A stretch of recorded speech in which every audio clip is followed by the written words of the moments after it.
Après le JT, un livre, Enquête sur mon assassinat, aux éditions Chifflet, 1947-2004, souvenez-vous, puisque vous êtes mort donc l'année dernière. Côté un peu tombale.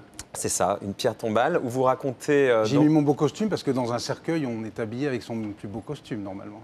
Et ça vous permet de balancer, puisqu'on cherche l'assassin de Bruno Mazur, c'est plein de gens de la télé potentielle. Pas tous, les hommes tous, mais la plupart, aussi, on va y venir, des hommes politiques, on va y venir. Donc, est-ce que vous êtes d'accord, avant de développer, pour dire que c'est une sorte de métaphore sur votre disparition médiatique et votre mort, c'est un peu ça, votre disparition médiatique? Peut-être, mais je veux dire, je vais faire comme Macha, je vais vendre mon livre. Oui. Il fait 15 €, le mien, donc moins cher. Mais est-ce que c'est une façon? Oui, c'est une façon. Vous cherchez ceux qui ont fait des croche-pieds pour disparaître. Taisez-vous, je ne vous ai pas interrompu. Non. Ce que je veux dire d'abord, c'est que c'est un vrai policier avec tous les codes du polar. J'ai rencontré des gens de la brigade criminelle. Enfin, c'est vraiment le récit d'une enquête. Ce n'est pas ma question, Bruno Mazur. Oui, absolument, c'est pour ça que j'y réponds pas. D'accord. Et donc, il y a le récit de mon autopsie, etc., de mon enterrement, etc. Ce n'est toujours pas ma question. Voilà. Mais ce qui m'amusait quelque part, effectivement, c'est un exercice littéraire assez rigolo, peut-être un peu pervers, d'imaginer sa mort, d'imaginer son enterrement, d'imaginer donc la recherche de gens qui auraient pu vous faire du mal. Et c'est vrai que ça m'amusait vraiment au vrai sens du terme, devant mon petit papier, d'imaginer des gens aussi puissants que le baron Célière, Jacques Séguéla, Charles Pasqua, qui sont convoqués à tour de rôle quai des Orfèvres et qui viennent... Il y a plein de gens qui envoient leur nécro aux journaux avant de mourir pour être sûr qu'elle soit bien faite.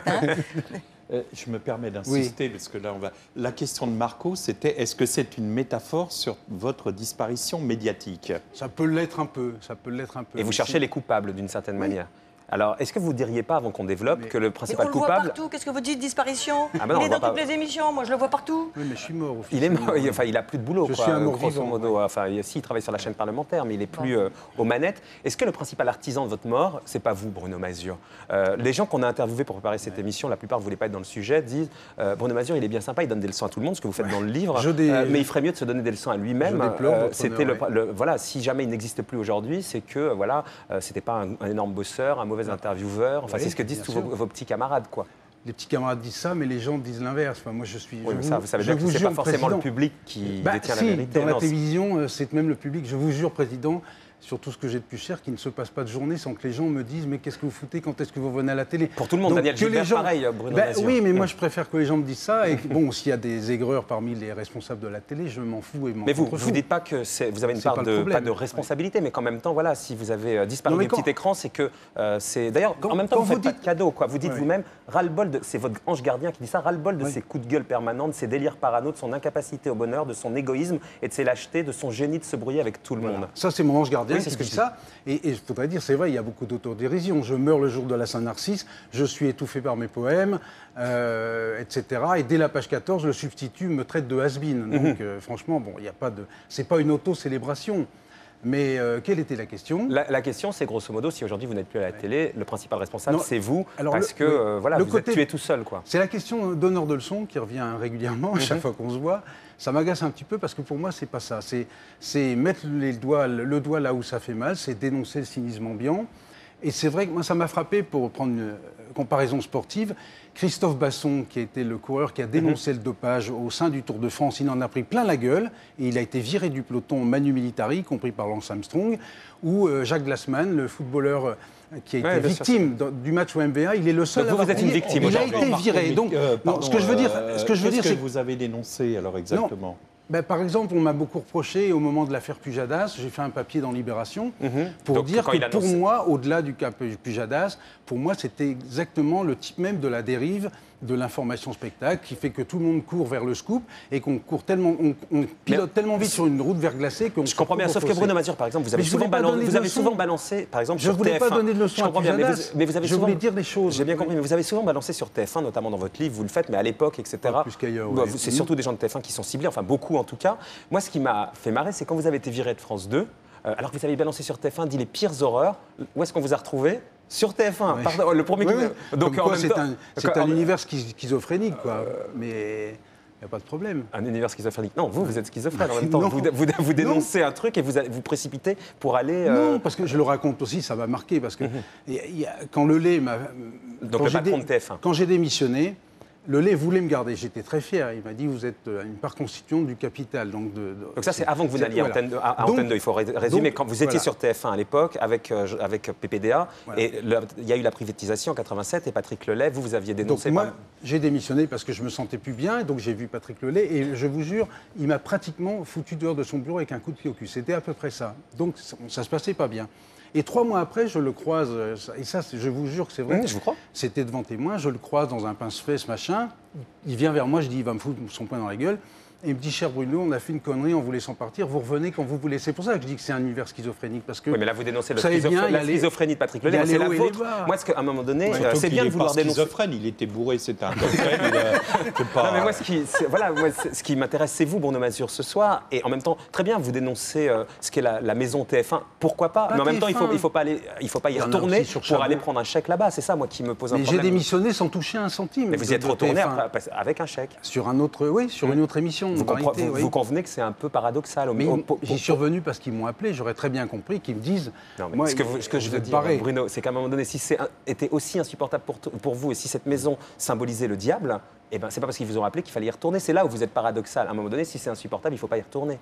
Ce qui était dur, c'était la rédaction. Là, j'étais dans une cellule totalement différente. J'étais au programme. Et franchement, pour une émission qui était très sympa, qui s'est arrêtée brutalement... Ça s'appelle C'est pour demain. Voilà. Mais non, j'ai pas Alors, de quand on cherche évidemment celui qui vous a tué dans le livre, tout le monde, Michel Drucker est potentiellement coupable, Roger Hanin, Jean-Pierre Elkabbach, Pascal Sevran, Patrick Lelay, PPDA, BHL, Elisabeth Tessier, même Nelson Montfort, Jean-Pierre Pernaut, Jean-Claude Narcy, Charles Pasqua, Stéphane Bern, Arthur Coé, Florent Pagny, enfin tout le monde à peu près. Et si moi, j'y suis pour rien. Hein. Non, mais là, honnêtement, la facilité aurait été, ça s'est fait souvent, de faire un roman à clé, comme on dit. C'est-à-dire déboiser sur tout le monde, en citant les gens, on les reconnaît sans les reconnaître, tout en les reconnaissant. Là, les gens sont cités sur leur nom, donc au moins, il y a au moins ce courage. Par exemple, Gérard M, on imagine que c'est Gérard Miller, chaleureux comme la banquise polaire, éternel pétitionnaire, pseudo-révolutionnaire, mais qui ses seules opinions tolère. Oui, c'est des vers. Mais oui, mais ça, c'est une poésie. C'est dommage, parce que c'est une poésie que j'ai... C'est un peu méchant, mais c'est une poésie que j'ai lue devant lui à l'antenne, donc je ne le prends pas en traite. C'est pas un truc que j'ai écrit chez moi en disant de Miller, etc. En plus, je m'entends très bien avec Gérard Miller. Pierre Bénichou, jamais un bonjour ni un bonsoir aux maquilleuses ou aux techniciens. Oui. Les Samalek étaient réservés aux figures connues, mais pas forcément estimées. Oui, c'est vrai. Oui, bon, écoutez, ça fait du bien de le dire de temps en temps. Vous avez gardé beaucoup de copains dans l'univers de la télé, Bruno Mazur? Les gens qui m'intéressent, oui. Non, mais il y a des gens bien partout et il y a les gens que j'estime bien, je suis resté en contact avec eux. Michel Drucker, par exemple? Oui, franchement, on se voit régulièrement. Quand on se voit, on ne parle que politique parce qu'il adore ça et moi aussi. On ne parle pas du tout de télé. Non, on n'est pas fâchés, mais et pourquoi, on peut avoir des voix qui divergent. Il vous a viré, en fait? Vous dites, la goutte d'eau a été le portrait de Jean-Pierre Elkabbach, mais le vase était plein depuis longtemps. Je lui ai expliqué que je ne le comprenais plus, ça c'est Michel Drucker qui vous dit ça, que je n'étais plus en accord avec son humour décalé, qui pour moi ressemblait parfois à de l'aigreur, que je ne suivais plus dans sa façon de donner des leçons aux uns et aux autres dans ses bouquins ou à l'antenne. C'est la raison pour laquelle on vous a mis dehors, quoi, grosso modo. Voilà. Donc vous voyez, je le dis, je parle de mon aigreur, de mon côté donneur de leçons, etc. Donc je ne me cache pas derrière mon petit doigt. Moi, je ne suis pas d'accord. Enfin, c'est un peu compliqué d'expliquer mes relations avec Drucker. C'était un tout petit peu plus subtil. C'est-à-dire que moi, je me suis aperçu qu'il connaît tout du showbiz, absolument tout. Il connaît tout le monde, la face lumineuse et la face cassée. Et quelquefois, j'avais du mal quand je le voyais accueillir à bras ouverts quelqu'un dont il m'avait expliqué 5 minutes avant que c'était une crapule, que c'était un mauvais père, un escroc, un mec qui fraudait les impôts. Vous parlez de qui, là, clairement? Je suis peut-être très naïf, mais j'arrive pas, moi. Mais vous parlez de qui? Quand il vous parlait de qui? Vous balancez sans balancer tout en balançant, d'une certaine manière. Je veux pas le mettre, j'ai pas de raison de le mettre... Vous rigolez ou quoi? Là, vous le mettez plus qu'en porte-à-faux. Je cite personne. C'est la même chose. Enfin, Bruno, vous n'êtes pas naïf. C'est pas parce que vous n'avez pas de nom que vous le mettez pas en porte-à-faux. Une fois, j'étais dans son bureau, c'était drôle, parce que j'étais souvent dans le bureau de Drucker, je bouquinais, etc. Vous faillotez, oui, surtout. Non, je lisais mon journal. Et il y a un chanteur qui est arrivé, qui a fait un numéro mégalomaniaque, mais absolument invraisemblable. Et moi, je suis resté bouche bée, quoi. Mais il ne m'a même pas vu, le chanteur en question. J'étais dans mon coin en train de lire mon journal. Et bon, je vais pas dire qui, parce que je ne veux pas mettre en cause Michel Drucker. Et Michel Drucker, après, m'a dit à propos de ce chanteur des choses. Bon. Donc, pour moi, je ne sais pas. Vous êtes super paradoxal. En même temps, vous mettez en cause Michel Drucker, mais vous ne donnez pas le nom. Donc c'est une façon de vous en sortir personnellement. Non, parce que j'avais pas de raison d'être dans son bureau. J'avais pas de raison d'être dans son bureau. C'était indiscret. Donc voilà. Là, on cherche qui est le secret de la confession. Là, on cherche qui est votre assassin. Est-ce que ça n'aurait pas pu être un suicide, votre mort médiatique? Ça aurait pu l'être. Ça aurait pu être. En même temps, avaler 16 pages de poèmes, c'est un suicide un peu douloureux, un peu compliqué, quoi. Parce que vous dites quand même que l'après 20h a été très compliqué. Vous dites, c'est vrai que mon Bruno avait de bonnes, ça c'est toujours votre ange gardien qui parle, de bonnes raisons de connaître les affres de la spirale dépressive, ces moments douloureux où l'on doute de tout, surtout de soi, touché depuis longtemps par les tourments de l'aquabonisme. Il y a eu un après qui a été très compliqué quand, à un moment donné, vous n'étiez un peu plus rien parce que vous n'étiez plus à l'antenne. Non, mais c'est vrai quand on passe brutalement de la lumière comme ça, surtout dans un univers, une rédaction, il y a 300 personnes qui travaillent un peu dans une atmosphère survoltée, c'est un peu la rupture est un peu compliquée. Et c'est vrai que je regrette, mais ça c'est mea culpa, maxime culpa, j'aurais dû rester à mes premières amours, la politique. C'est-à-dire j'aurais dû rester... Pas aller aux 20h. Non, après. Ah, d'accord. J'aurais dû rester me brancher sur un magazine politique. Pour ça que je suis très content de revenir sur la chaîne parlementaire. Un bouffon, enfin pas aller dans l'humour et tout ça. Voilà. Parce que dans l'humour, c'est pas votre truc, quoi. Les poèmes, tout ça, c'est... Non, mais je me suis retrouvé chez Drucker, j'étais ravi de l'être, en plus c'était sympa et bien payé, donc il ne faut pas cracher dans la soupe. Mais j'étais le cul entre deux chaises, parce qu'à l'origine, je devais faire une revue de presse décalée, donc je faisais un travail de journaliste, donc j'ai dit banco. Puis très vite, on s'est rendu compte que c'était pas faisable, que ça faisait un tunnel. Donc je me retrouvais un petit peu le cul entre deux chaises, entre Miller, qui faisait un peu le doctrinaire sectaire et le politiquement correct, et puis notre ami Gueluc, qui faisait le clown. Et moi, je naviguais entre Gueluc et Miller. Vous n'aviez pas vraiment votre place. Et pour terminer, vous dites dans le livre que vous bourriez de tranquillisant avant les émissions de Michel Drucker de l'Exomile pour chasser vos angoisses. Bourré, non, mais c'est vrai, oui. Vous dites bourré dans le livre. Oui, mais j'en prenais pas 50. Mais non, c'est vrai que j'avais... Et aujourd'hui, ça va? J'avais une angoisse. Oui, ça va. Mieux? Non. Ça m'amusait parce que moi, je prenais du Lexomil et je voyais Miller, mais j'étais content pour lui. Il irradiait de bonheur, quoi. Le fait d'aller devant la caméra, il était fou de bonheur. C'était quoi le SMS que vous avez vu passer, Macha? Je ne l'ai pas vu. Sur le chômage. Combien il gagne au chômage? Combien vous gagnez au chômage, Bruno Mazur? Puisque vous n'êtes sans langue de bois, combien vous dites? C'est quoi? Pas beaucoup. Je suis en fin de droit. Ouais. Non, je sais pas, j'ai dû gagner en tout et pour tout 4 000 €, un truc comme ça. 4 000 € sur 2 ans. Par mois? Non, en tout. En tout? Ouais. 4 000 € sur 2 ans. Ouais. Ah oui, alors, vous êtes parti avec un chèque de France 2 pour le coup. Non, pas du tout. Rien du tout. Ah bah non.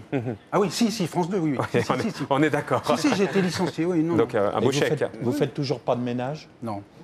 Non, mais ça, c'est vachement bien. J'en fais un petit peu, parce que maintenant, effectivement... vous faites des ménages quand même. Il faut un peu de beurre. Donc les ménages, c'est aller vendre une marque, notamment. Je n'en faisais pas quand j'étais au journal, parce que j'étais très très bien payé, et puis j'estime que c'est un peu incompatible. Donc aujourd'hui, vous en faites en revanche? Un petit peu.